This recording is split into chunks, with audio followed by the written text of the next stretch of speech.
What's up? We haven't been on here in a while, so we just wanted to come in and just kind of check in with y'all. We wanted to share with you just this 3 year journey we've been on, as far as fitness and health and spiritually. And we got 3 tips that we are very excited to share with you today. So I have my wife Jayla here, as you can see. And we gonna in these tips we gonna see how you can apply it spiritually and physically, and they both go to work together, kind of like we do. All right, so tip number one, because we have three. Tip number one is accountability. So we have been doing this whole workout thing for about 3 years, and we have been able to be pretty consistent. It's no longer just a resolution that we say on January 1st and we do for a couple months and fizzle out. Like, this is kind of just our lifestyle now. But a big part of that is accountability. So we go together almost all the time. We'll go to the gym together. We do our own thing at the gym, like we don't work out necessarily side by side. Sometimes we do. Today we played basketball to do cardio. Yeah. So sometimes we work together, but often it's more so we go to the gym together, we split up, we do our own thing. But to have a buddy, have someone who will push you to always be better, do more, try harder, not somebody who will allow us excuses. Yeah. So if your best friend, if you text her and are like, I don't really want to go today, and she's like, okay, cool, that's not the person to have as your accountability partner. It's not going to work. Some examples would be like spouse, if you have one, or boyfriend, girlfriend, whatever. Y'all can meet at the gym, make it a date. Right. If you can afford a personal trainer, that'd be cool. A friend who will push you. I think sometimes it's hard to rely on friends for that because it's kind of an easy out.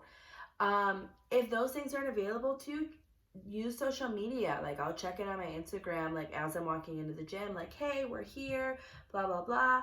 So you can do that. You can post pictures on your feed too. It's kind of a way to kind of help keep you accountable. Yeah. You could follow a program. Find a program that has a start date and a finish date that you have to do it a certain amount of weeks. I know that's what you're doing right now. Follow a program. That way it'll tell you, like, this is what you need to be doing.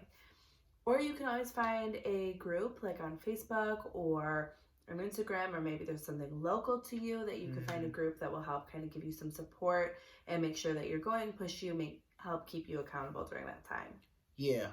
Keep in mind, like, these are tips that we have that the goal is hopefully it'll help you stay consistent. Right.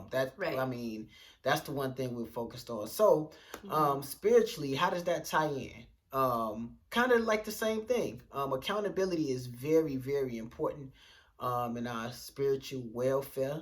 Like, we cannot, I always say, we can't go Rambo and then we can just go away from everybody and survive in the wilderness by ourselves. I mean, God has given us each other for each other. So I would give some examples. Pretty much the same thing, like a pastor. For those who are trying to, get stronger in their faith. Pastor, a friend, maybe if you are, especially if you have friends that are in the faith, like having them hold you accountable, not people who are gonna, like, man, I really fell off today, like, oh yeah, that they just kind of let it slide or whatever. But have people that challenge you to grow, like that's one thing for sure. We have to stop looking for amen corners, right? When we know our deeds are, wicked, so to speak. So pastor, friend, small groups. One of the main ways you get closer to people and closer to God is mutually growing. You know what I mean? It's exciting. Once again, I can't reiterate this anymore. Like, God gives us each other for each other. As you grow, you want to be in a atmosphere where everybody's trying to grow and get closer, to God, and ultimately that's going to help you stay consistent in your growth. Like, we all have a fall off period, so this is how do we try to prevent the fall off, so to speak. All right. Also, daily emails. You can sign up to Bible Verse Daily. If you don't really quite know which scripture is supposed to read, a recommendation I would have is, like, when you get a verse in the email or whatever, you can read the verse, but I suggest maybe, read the chapter. Read why does this verse stand out? Why did they pick this verse? Read the whole chapter. then that could spark your knowledge and want to go deeper into that as well. So I would say that.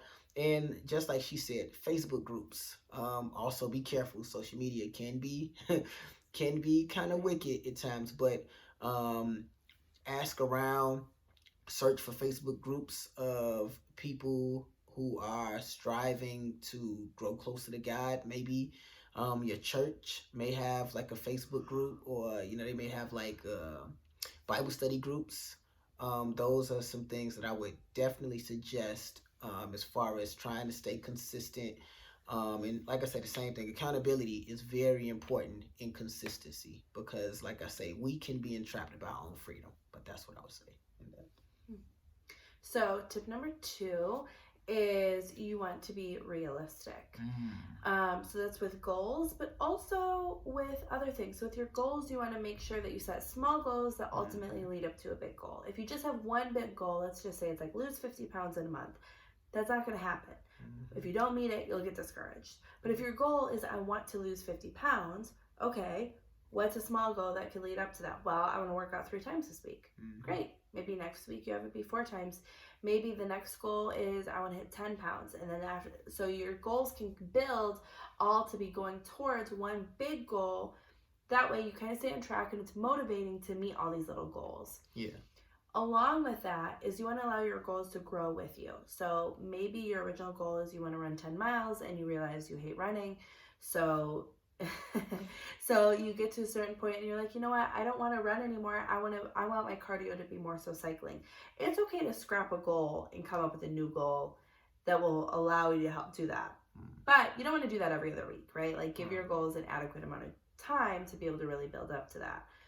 Something, for instance, was like I originally wanted to be able to run for 3 miles. Yeah. Did that.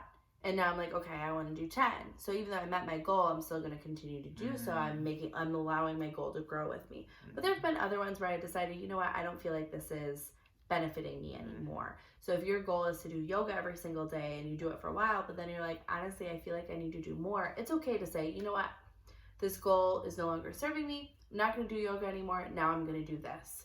Yeah. That's fine.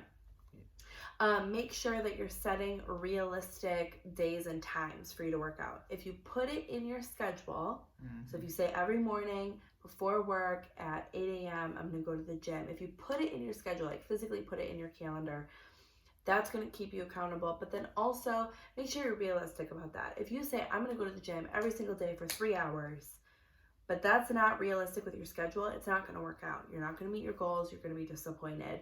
So things like, he knows I will not go work out on a Sunday. Yeah. I don't work out on Sundays. I don't know why I picked that day, but that is my day where I will not work out. But other than that, we make it a priority that we go a minimum of 3 times. Yeah, that's a workout Sabbath. Along those same lines, right? Being realistic with times. Now, this is going to be a very realistic thing I'm going to tell you, okay? Of course, when you want to get closer to God, you want to be involved in everything, right? There's churches who, have these small groups you want to be a part of. They have Bible studies you want to be a part of and all of those things. But you may not be able to because work or kids or whatever it is. You have to set realistic time for Bible study, realistic times for prayer, realistic times for small groups. So, unfortunately, that may cause you to belong to a different church. It may. You know what I mean? Maybe not. Maybe you can meet with other friends and other believers. But, like, the same way...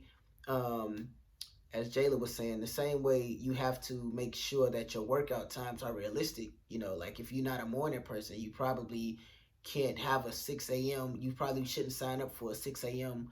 yoga class. If you want to do yoga, you probably have to look for a time that's more realistic. Or if you work at night, you have to be able to adjust your realistic goal to the reality in which you live in.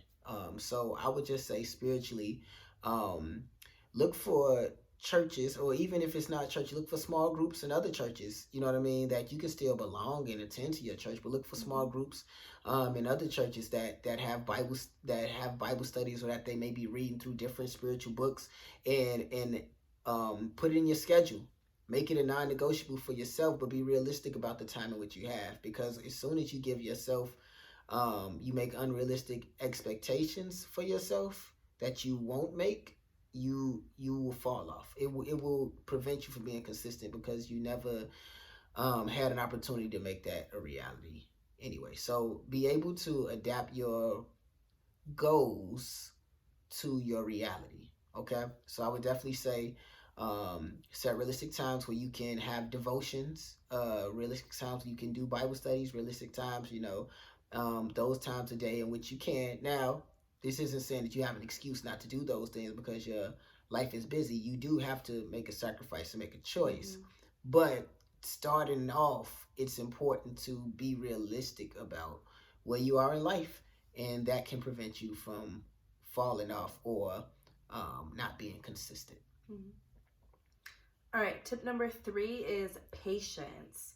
So don't be married to the result you want, be married to the progress. Things are going to take longer than you planned for.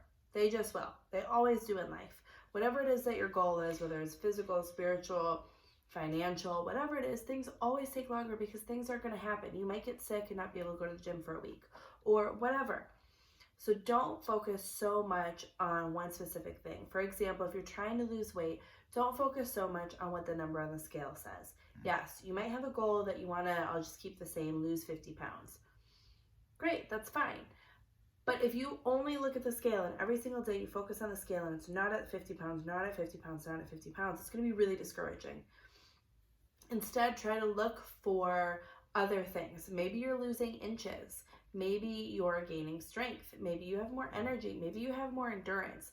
Those kinds of things are just as much a win as the actual goal in and of itself. You might realize there's so many more rewards that have come with working out than the original goal in the first place. So make sure that you're patient, you're married to the process, not the end result, and that you're looking for other positive results as well. Oh, that's really good. The last tip I would have spiritually is sanctification, right? There's a saying that says, "I'm confident in this very thing, that he who began a great work in me shall complete it." All right, God will complete His work. You can't be mad at yourself for not knowing things that God has not yet revealed to you. Also, you can't be as mad at yourself or beat yourself up because you can't lead Bible studies yet, or you know what I mean? Like all of these things that God will complete. There's some things that God will take away from you right away, and we thank God for that.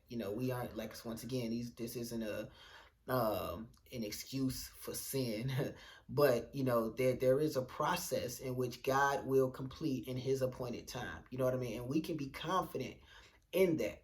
So as you have goals of like, I want to attend Bible study every Wednesday, or however often you meet, or I want to read this chapter, or I want to, I want to finish Romans by such as, all of those things are good, and you should set those goals, but if you fall off, that doesn't mean you just quit. That like as she said, don't be married to the end result, be married to the process, right? Like, this is a process. The sanctification is such a funny thing, because it's like it's already done, but it's also not yet, right? So just be confident that God will complete it, and thank God for His ability to complete it. But as you do that, don't beat yourself up. He will do things in His time and not ours. So if you feel like there's things that got a hold of you, right? Seek your accountability, do all of those things, pray, do all of those things, but do not give up. God will do it in His time. Right. So just to kind of recap, our 3 tips, that was 4, our 3 tips are accountability. Make sure you have a buddy who will keep you on track, something that will not let you use excuses to get out of it. Yep. Number 2, make sure you be realistic. So you set proper goals. You are realistic when it comes to like the days and the amount of time that you have to devote to these things. And the last one is make sure you are patient. You allow the process to work. You take all the time you need to meet whatever goals you are. You don't rush it, because there's beauty in stopping to smell the roses. So we are going to do another video either today or tomorrow about how to get started on fitness goals, and then more in depth about like our tips for fitness, and less about like longevity and more about like the things that keep us going on a day-to-day basis. So these are ones about consistency, about maintaining the course, but feel free to reach out to us if you want more info, whether it's on the spiritual side of things or on the workout side of things. We love talking about this kind of thing. So text us, send us a message, DM us, do the things, whatever the things are that people do now. And we'd love to talk about it more, and look forward to our other video coming shortly. DMX used to say, "Get at me, dog." Peace out. Love y'all.